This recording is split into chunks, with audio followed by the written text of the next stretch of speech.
Bonjour chers amis qui aiment l'histoire, je vous salue chers frères et sœurs qui aiment l'histoire. Je voudrais parler des Baoulé Soamlé. Qui sont les Baoulé Soamlé? C'est ça le titre de cette vidéo-là. Parce que les Baoulé Soamlé ont une histoire particulière. Les Baoulé Soamlé ne faisaient pas partie des Baoulé Assabou qui, sous la grande conduite de la reine Abla Pokou, sont venus dans l'actuelle Côte d'Ivoire. Parce qu'il faut savoir que les Baoulé Assabou étaient constitués déjà de différents sous-groupes.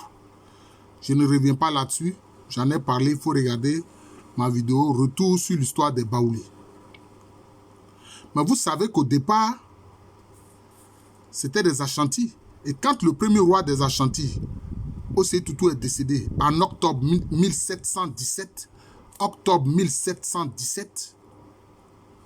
c'est clair, les sources hollandaises permettent de dater cela.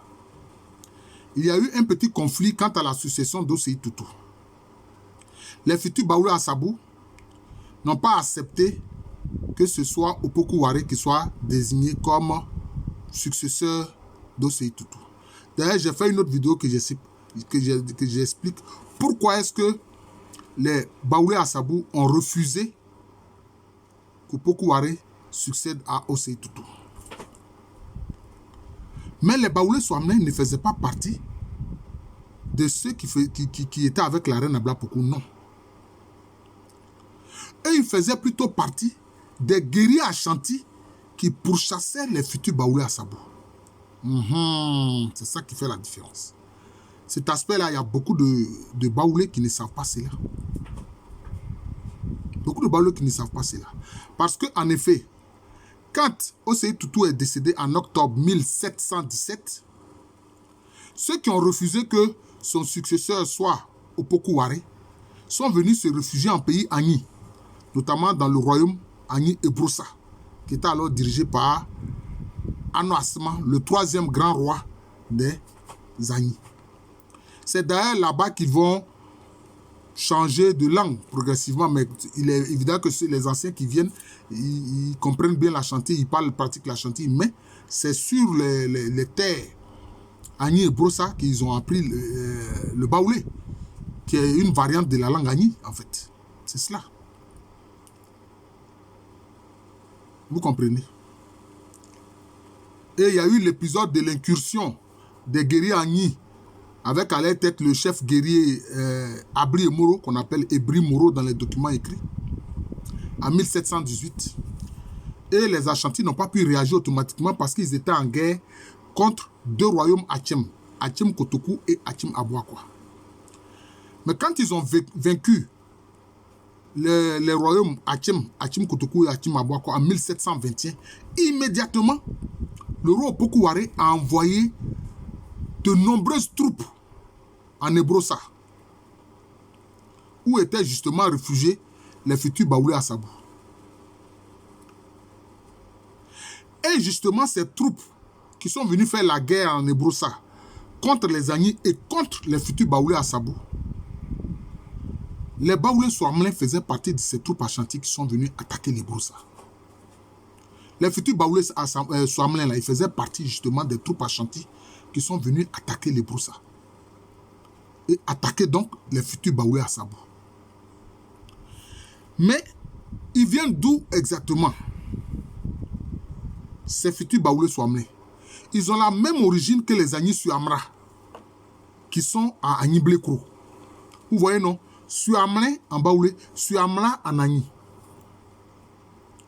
Ils viennent du royaume confédéré Ashanti qu'on appelle Djoaben. Et quand ces troupes Ashanti ont gagné la guerre, évidemment, les Agni et les futurs Baoulé Assabou qui étaient sur le territoire Agni et Brossa ont fui. Mais bien sûr, il y a certains qui sont restés. Il y a toujours des courageux, des téméraires qui restent malgré la guerre, ils ne fuient pas. Et à la fin de cette guerre-là, Opoku Ware, le roi des Ashanti, a fait créer une principauté à l'intérieur même du territoire du royaume Agni et Brossa. Alors je peux dire cette principauté ou cette province Ashanti en territoire Agni et Brossa, c'est ce qu'on va appeler la principauté de d'Adiesso, qu'on va appeler aussi d'Adiesso Suamra. Pourquoi? Parce que ces troupes, Opoku-Wari les a laissés là pour surveiller les Agni de Brossa, pour qu'ils restent dociles, pour qu'ils ne se rebellent pas contre son autorité. Voilà, c'est ce qui s'est passé. Pour qu'ils ne se rebellent pas contre son autorité. Vous comprenez? Et justement, il y a certains guerriers qui ont continué de pourchasser les Agni, mais plus précisément les Baoulé Assabou. Parce que la zone où ils vont créer la principauté d'Adiesso Suamra, c'était la zone où justement étaient les Baoulé. C'était la zone où étaient les Baoulé. D'ailleurs, les traditions de d'Adiesso Suamra parlent même des Baoulé, notamment de la reine Tanouadjo. Il précise bien reine des Baoulé à Ali. Et Tanouadjo était une sœur, une parente de la reine Ablapoku. Vous comprenez?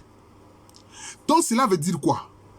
Vous qui êtes là en train de parler de oui, sacrifice d'enfants, tout ça, et les futurs Baoulé, ils étaient en fuite. Ils étaient pourchassés. Ils étaient pourchassés. Et justement, les futurs Baoulé Swamlin faisaient partie des guerriers Ashanti qui les pourchassaient.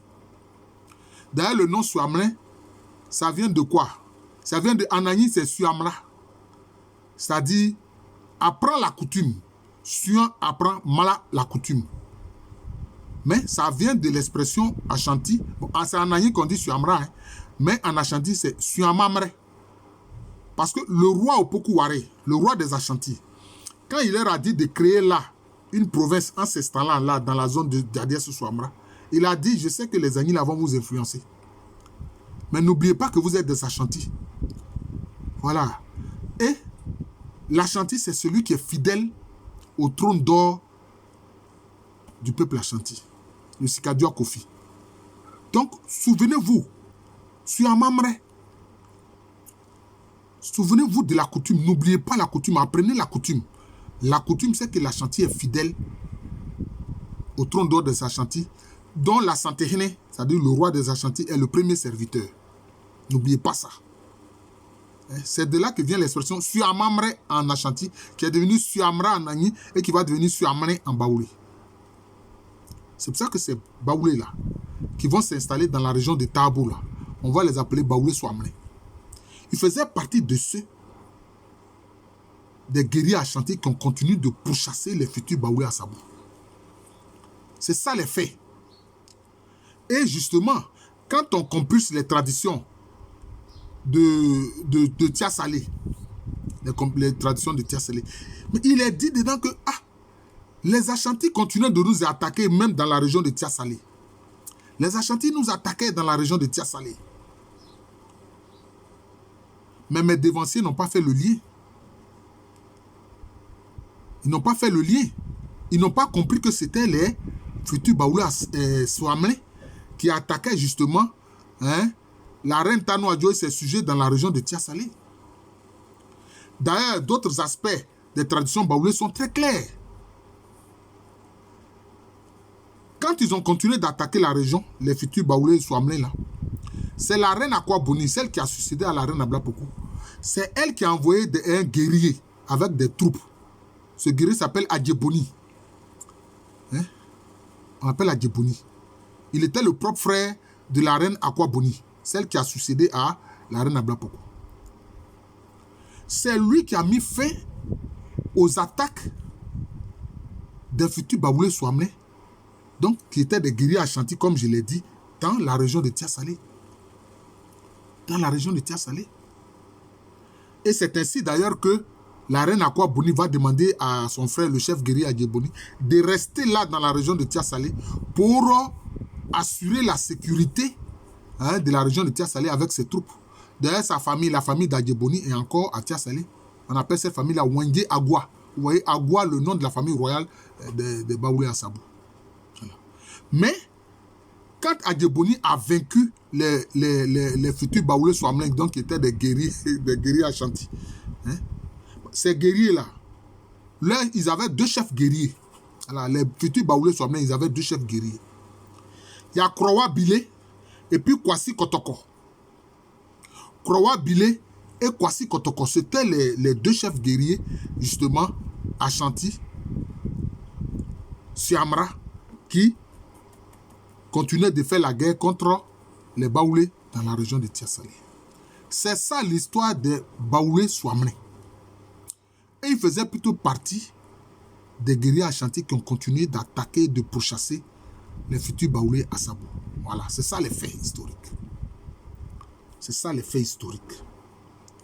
Et quand ils vont être vaincus par Adjeboni, la reine Akwa Boni va les contraindre, Krowa Bilé, Kwasi Kotoko et tous ces guerriers Ashanti venus de...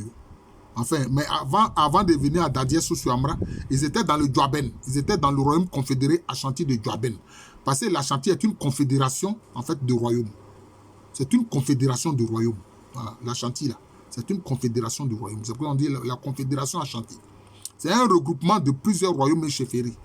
Voilà, comme on dit, l'union fait la force. C'est ça qui a donné la confédération Ashanti. Mais eux, ils étaient à Djuaben. C'est d'ailleurs pour cela que leurs frères Agni Suamra, de la région de choses d'Agni Blekrou, tantôt ils sont appelés Agni Suamra ou tantôt ils sont appelés Agni Djuaben. Djuaben par rapport à Djuaben, le nom, hein, du royaume confédéré Ashanti dont sont originaires les ancêtres. Et c'est le même cas des Baoulé Swamlin. Donc ils ont la même origine que les Agni Suamra d'Agni Blekrou. Et donc quand Krowa Bilé et puis Kwasi Kotoko ont été vaincus, ils ont décidé quand même de rester dans un espace qui n'est pas loin quand même de Tiasalé. C'est Tabo. C'est Tabo. Mais la reine Akwa Boni va les contraindre à payer l'amende de guerre. Et Taya, c'est-à-dire sous le paiement de certains grammes, enfin d'une quantité de grammes d'or, enfin de poudre d'or, une certaine quantité de poudre d'or. Parce que Ta, c'est une unité et une certaine quantité de poudre d'or. Ça fait 0,216 grammes. 0,216 grammes. Et les futurs Baoulé Swamlin en ont payé 100. Ils ont payé 100. Voilà. C'est l'amende de guerre qu'ils ont payé. Ils en ont payé 100. Donc vous multipliez 0,216 grammes de poudre d'or par 100, ça vous donne 21,6 grammes de poudre d'or. Donc presque 22 grammes de poudre d'or. Voilà. Et donc c'est ça. 100 ta. Hein. Ta ya. Ya c'est 100. Ta c'est l'unité de mesure de la poudre d'or. Vous voyez. Ailleurs on dit taku. Voilà. Donc c'est ce que ces futurs Baoulé Swamlin ont dû payer pour que la guerre cesse, pour que vraiment la reine Akwa Boni accepte qu'il s'installe là à Tabo. Tayabo. Tabo, ça vient de Tayabo. C'est ce que je vous ai expliqué là. Hein? Les 21,6 grammes de poudre d'or qu'ils ont payé à la reine, hein, comme amende de guerre. Et ils sont restés là, justement, à Tabo. Voilà. Et ils ont fini par être les Baoulé Swamlin. Voilà. Parce que eux aussi, ils vont abandonner l'Ashanti pour parler la langue Baoulé. Voilà. Donc, ils sont devenus des Baoulé Swamlin. C'est ça l'origine des Baoulé Swamlin. Voilà. Mais ceux qui ont refusé de se soumettre à la reine Akwa Boni, ceux qui ont refusé, hein, de contribuer au paiement, hein, de l'amende de guerre, ce sont ceux-là qui sont devenus les Mamini. Là. C'est-à-dire qu'ils sont allés se fondre au sein du peuple Dida. C'est-à-dire qu'ils sont dans la région de Iré-Wata, c'est eux. Voilà, la région de Iré-Wata, là. Voilà, les Mamni, là. Ce sont aussi des Swamlin. Mais eux, là-bas, bon, c'est-à-dire que pour se faire oublier, ils ont décidé carrément, je peux dire, de prendre l'identité du peuple Dida, si je puis m'exprimer ainsi. Voilà, ils ont changé carrément d'identité. Sans doute pour se faire oublier. Hein? C'est eux qui sont allés dans la région de Iré-Wata. Et on les a appelés Mamni. Ils ont pris le nom de Mamini. Mamini, ça veut dire je suis perdu. Voilà. Je suis perdu. Voilà. Donc c'est ça. Vous voyez, je suis perdu. Donc voilà l'histoire particulière de Baoulé Souamlé que j'ai voulu faire connaître à mes frères Baoulé et aux autres. Parce que je sais que quand je fais une vidéo sur les Baoulés, oh, il y a beaucoup de vues. Parce que les Baoulés aiment leur histoire et c'est une très bonne chose. Connaître son histoire, c'est savoir qui on est. Parce que celui qui ne sait pas qui il est, c'est comme s'il est amnésique. C'est comme s'il est amnésique. C'est comme s'il a la maladie d'Alzheimer. Ça, c'est malheureux. Refuser l'histoire, c'est comme si s'enfoncer dans une maladie de quelqu'un qui est atteint d'Alzheimer. Voilà, la maladie d'Alzheimer, c'est très grave. Il faut se connaître soi-même. Voilà, il faut connaître l'histoire. Et donc, j'ai voulu parler ici de l'histoire particulière, n'est-ce pas, des Baoulé Souamlé, notamment avec leurs ancêtres qui étaient les deux chefs guerriers, Krowa Bilé et puis Kwasi Kotoko. D'ailleurs, ceux qui sont restés à Baoulé, à Dadia Sousuyamra, dans les Broussa, dans une portion de l'Ebroussa, là, c'était les guerriers Yentoumi, le chef guerrier Yentoumi, et puis le chef guerrier Kwasi Nyandachi. Voilà. Mais ceux qui sont venus à Tabo, c'est Krowa Bilé et puis Kwasi Kotoko. Mais dans la région, ils ont trouvé les Akpatifoué ou les Akpatifoué. Bon, là, c'est une autre affaire. Voilà. Ils ont trouvé les Akpatifoué qui appartiennent à une migration qui date du XVIIe siècle, que j'ai expliqué ça déjà, que j'ai appelé la migration Akpafou, Ga, Krobo, Adélé, Avatim. Voilà, je vous remercie. Je suis le professeur Alou Kwame René, professeur titulaire d'histoire à l'université Félix Houphouët-Boigny, une université qui est à Abidjan, c'est à Cocody, c'est en Côte d'Ivoire, un pays situé en Afrique de l'Ouest.